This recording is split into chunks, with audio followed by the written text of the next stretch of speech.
Hey guys, and welcome to another Path of Exile 2 video. I've updated my character and some of my skills since my last video, so I want to make a new one and show it to you guys. So, we have my character here. I'm now level 87. That is up 3 levels from the last video. Life is 1321, previously it was 1200. Mana 888, Spirit 175. My evasion was 87%, and now you can see that it's 48%. Fire, cold, lightning, and chaos are now all maxed. Evasion, 3455, 48%. I'm going to show you why that is. And run walk is still 31.9%. So let's take a look at my gear. I've made a few upgrades since last time. Most importantly, I got a new bow. My old bow had 80% increased elemental damage. This one has 77, and it had 11% increased attack speed, and this has 12. But the physical damage is quite a bit higher, and it also has 35 mana per enemy killed, which is a huge buff that I needed. The helmet is the same helmet, 559 evasion, triple resist with rarity.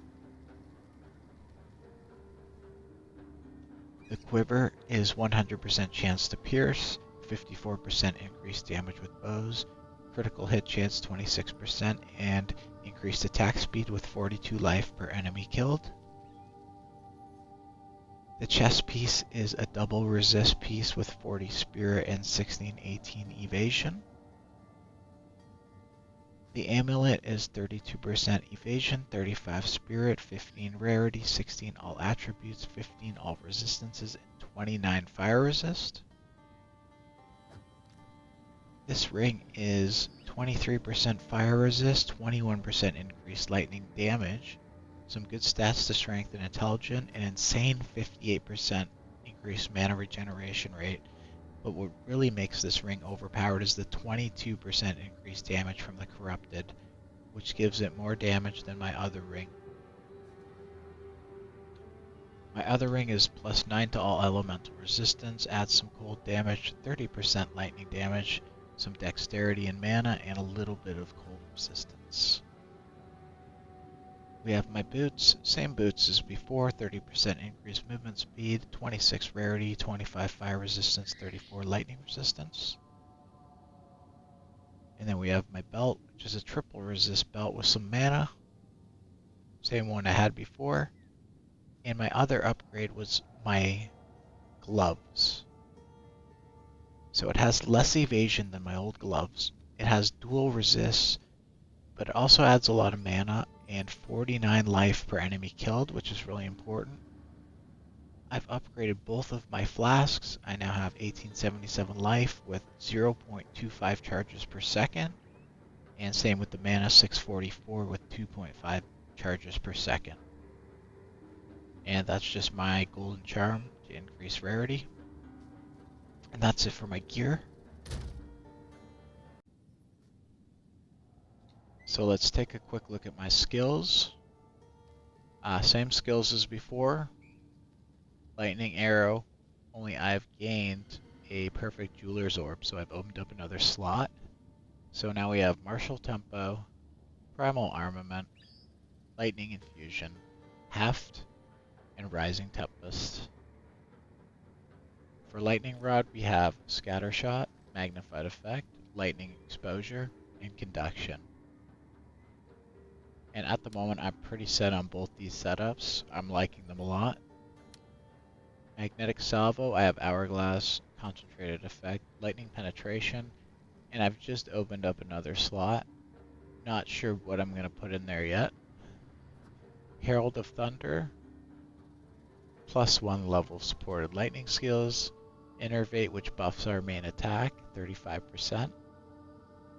Coursing Current, 50% chance to shock enemies within a 2.5 meter radius, and 100% increased shock duration. Wind Dancer, Clarity, Precision, Maim, Blind. We'll take Mark, Culling Strike, Execute, Long Shot, and then Venom. And Venom is one I just added. Might not keep it, but I'm just kind of playing around with it and seeing how it does right now. Alchemist Bloom, Vitality, Cannibalism, and I've added Herbalism as well. And that's it for the skills. So we take a look at the passive tree now. Same ascension skills as before. Still haven't got my 7th and 8th ascension slots, but I will get those at some point. So we'll start down the passive tree. I have the same basic starting passives that I had before: Honed Instincts, Blur, Cat-like Agility, Vile Wounds. So we'll come down this way first. I still have all of the quiver effects, 30% increased bonuses and bonuses on the sides here. We come up here, and I still have Surging Currents, but I no longer have Harness the Elements. I've cut these 3 out, so that's one change that I've made. We continue down. I still have my Jewel slot, 15% increased lightning damage, 20% evasion, 4% attack speed, and 13% increased amount of mana leached. We continue down the path here. Maiming Strike, 25% attack damage. Frazzled and Rattled, increase shock duration, increase the magnitude of the shock. We get the Jewel slot here, 13% increased lightning damage, 15% increased damage with bows, 4% increased attack speed with bows, and 7% chance to poison on hit. We come up here, we get these bow skills down here, which I've had before. Since I have 100% pierce, we pierce an additional target. Get a 28% buff from Feathered Fletching. We head up this way, which is new. Previously I ended here, now we're continuing up, and I've got Acrobatics. This is something I'm trying out, and so far I can already say actually it's going to be a permanent change. It's actually very good, and I find it to be better than dumping a bunch of passives into different evasion skills. I'd rather just get this one skill, and I believe my survivability is better than it was before. That also gave me the ability to get this Coming Calamity skill, which increases my lightning damage by 15%. So that's a big change that I've made on this side of the tree. Now we come down this way. We still have Spreading Shocks and Thunderstruck.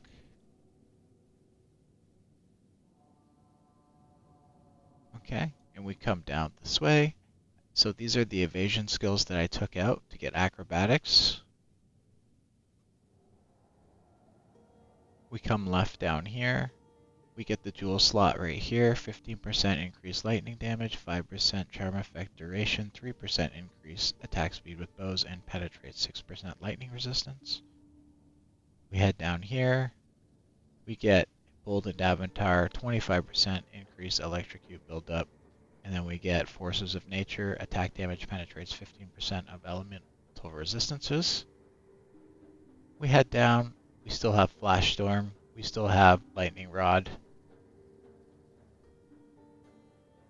And we go and get this attack speed buff, 3%, 3%, 10%. Then we get the last Jewel slot down here, 15% increased lightning damage, 4% attack speed with bows, 13% increased elemental damage, and 9% increased mana recovery from flasks.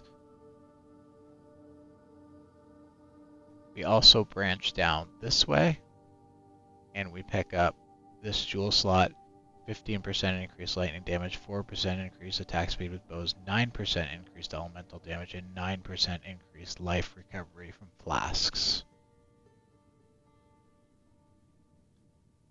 And that is the passive tree currently. Oh, I missed this jewel slot over here. This is kind of one I'm just threw in for now until I can get something better, but it's got 11% increased lightning damage, 8% chance to poison on hit, 18% magnitude of damaging ailments, and 10% flash charges gained. We come up here as well and we get this catalysis, 20% increased elemental damage. So that's how the skill tree is looking at the moment.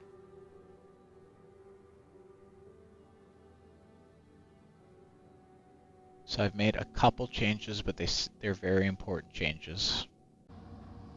Alright, so I'm going to show you guys the new DPS now and the new buffs with lightning arrow. So I'm going to open up the attack here so you guys can see it. 37228 without buffs, or 34, sorry. So we got a pack here, let's see what happens. Sorry for that, my computer is really bad. Oh, lagging a bit. Okay. 60,000 damage. 60,000 damage. 60,000 damage. And 60, oh, went down a bit there, but it basically buffs up to 60,000 damage every time you have a monster pack. If you're just gonna have a couple skeletons, it might not set it off, but any kind of decently sized pack, you're gonna hit 60,000. That is the new DPS buff. So I just wanted to show you guys that really quick. And that's that. Okay guys, so we're on a level tier 15 map, rare, level 79. I'm just gonna run through it and show you guys how the character plays. It does still have issues with survivability, but here's just an example of how I run a tier 15 map.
Oh, map completed?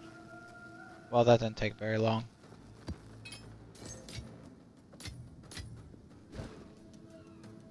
And that's basically it. So yes, I still can die, and I do die. But with this much damage, it makes it a lot easier to clear the higher tier maps because I can just kill everything very fast.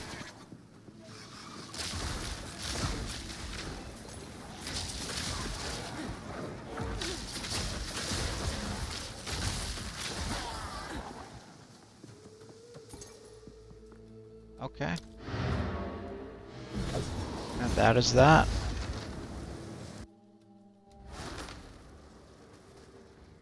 And that's my upgraded build. I hope you guys enjoyed the video. Please leave a comment and a thumbs up. Let me know what you guys think of the build and give me some feedback to make my build even better. I have been looking at the comments and taking feedback from you guys, and I really appreciate it. Thank you, and I'll see you in the next video.